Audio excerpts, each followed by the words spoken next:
brand of this. This is a bear-proof container. This container is smell-proof, waterproof, and is designed that a bear cannot penetrate this container.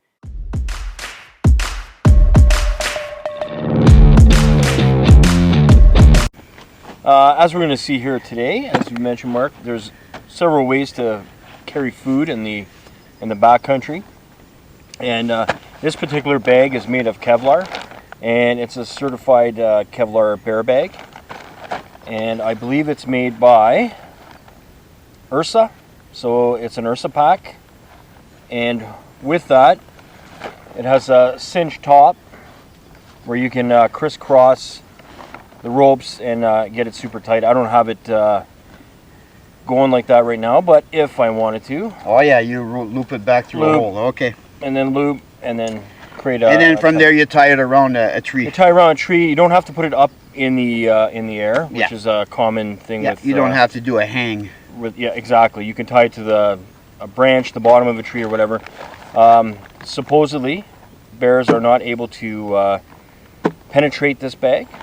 So that's a cool thing. And inside the bag, what we do is we use one of these, and it's just like a large Ziploc.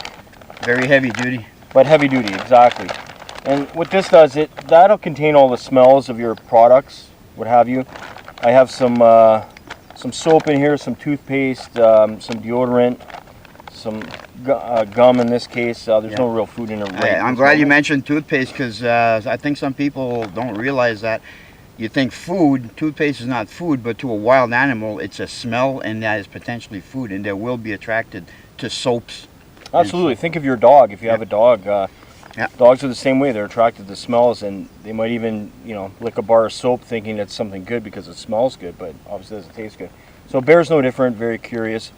So this contains the smells and then fits right inside the bag.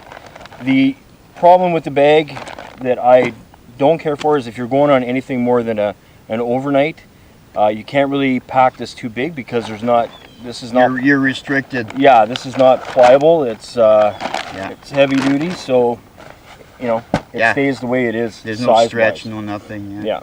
So, anyways, that is an option though if you're interested in Ursack. So guys, this is a spin-off video that I'm doing here.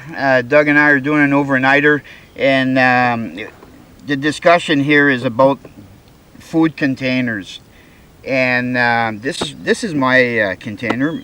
Those of you who have been following the channel for a long time, you've seen me use this. And the Ursack is a bear-proof container. This right here is, the brand of it is the Bear Vault. That's the brand of this. This is a bear-proof container. This container is smell-proof, waterproof, and it's designed that a bear cannot penetrate this container. They can't rip at the lid because the lid is screwed down with 3 stainless steel thumb screws. So it makes it very difficult. A bear can't, and it's recessed so a bear can't like grab it with his teeth and rip it out. And also, it's a very smooth surface. And the size of it is so that a bear is not able to latch its teeth around it. Yep. It's too big. And quite honestly, if a bear could put his teeth around this, he can have it. Yeah, you let him take it. All right. But more importantly is this container.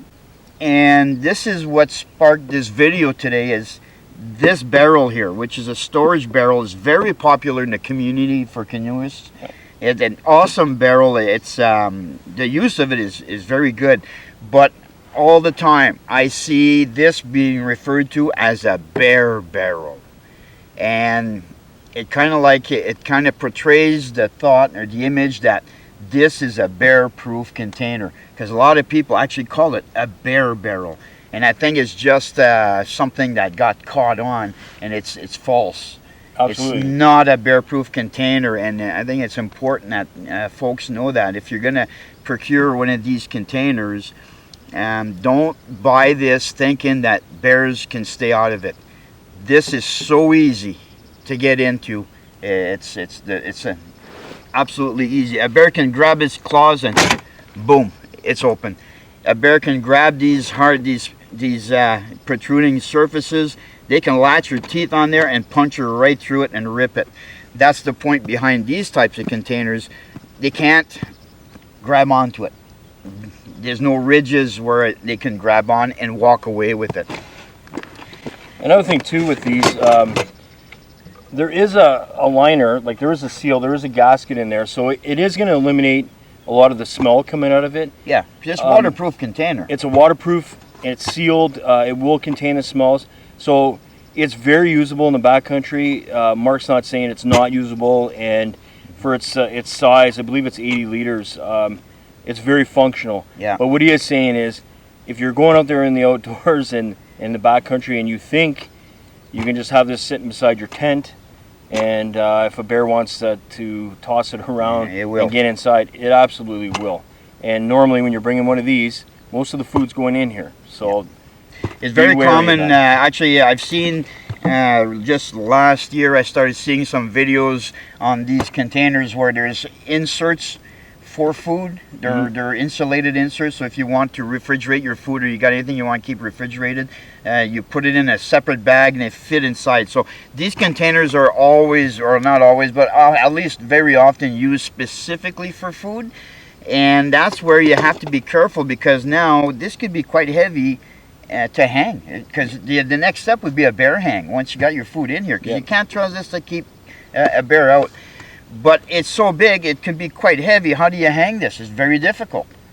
And what we've done, you and I did this last year on our Sinclair trip, is we took this barrel, which had some food. I had this food container. This was a food container. And we tied a rope around the handle, and we tied it around a tree. The rope around a tree further away from camp. And the reason for that, and the thought process behind that, should a bear come out and attack this barrel, the idea is if it tries to take it away, it's tied, it's going to make a racket, it's going to make a bunch of noise, hopefully would wake us up. Then you can get up and shoot a bear away and try to salvage the situation. Use other means to get the bear away, whether bear spray, bear bangers, what have you. The nice thing about this one, again, is kind of Mark's is great because it fits inside a pack. Yeah. Which is cool. The nice thing about this one as well, just a different way of thinking, is you can buy a harness like I've done, and you can, when you're portaging, what have you, you can harness it and have it on your back. Well, it's interesting you say that, because this particular container here, the Bear Vault, is actually designed specifically for backpackers. Mm-hmm. It's designed, this container, the idea behind it, you put it in your backpack. One side is your tent, the other side is your sleep system. That's the idea behind it. And in the U.S., there are some state parks that require you to have a bear-proof container before you hike through the park and stuff like that. And this container is certified for that. Yeah, so it's and it does work well. And for myself, I'm mostly a weekend guy, right? I don't do extended trips, the 15, 30-day trips. I don't need to. I can do 15 weekender trips, so I don't need to do these long trips. And as a solo paddler, I can fit all the food I need in here. No problem. And actually, come to think of it, I do have a video clip where I show how much food I can pack in here. It's a video clip where I have my grandson with me, and we empty it out. And what I'll do is I'll put that clip on right now so you guys can see exactly what can fit inside this container. The lid comes off with 3 screws. And what I'm going to do, I'm going to empty out this container, and John is going to lay out the food. Everything I take out, John, just lay it out on the blanket. Yep. Just to make a spread, just to show everybody how much food can actually be packed in here. All right, you ready? The smell of food. So this is, I'll hand it to you. Just stand back a little bit. There you go. So these are just Ziploc bags. They're always good to handy to have, whatever.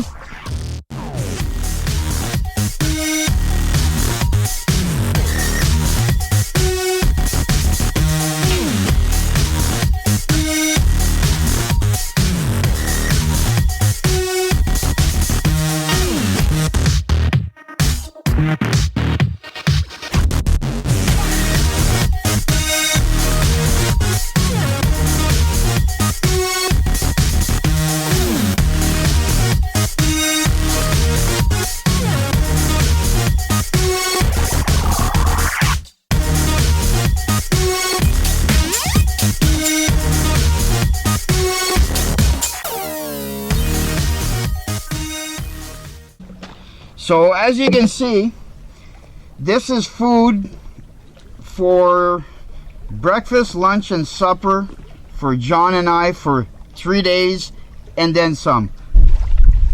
So there you have it. That container is very, very deceiving. You pack it right, it is amazing how much food you can put in here. Yeah. Doug, so do you have any final thoughts, Doug, on everything that we have here? Anything to share with the viewers on what would be adequate or anything of the sort? Well, I think one of the things in Ontario anyways, one of the big programs years ago was called Bearwise. Yeah. And it still exists today, not so much from what I can see. But go on the internet, do a little research. You know, bears are a big part of backcountry adventures, what have you. So, you know, you have to be safe from them, and don't be under the illusion that, you know, something like this is going to protect your food from bears. Know that this will protect your food as well. Yeah. But if you're going, Thanks for sitting in on me with this. no problem, buddy. Catch you guys on the next one. Take care.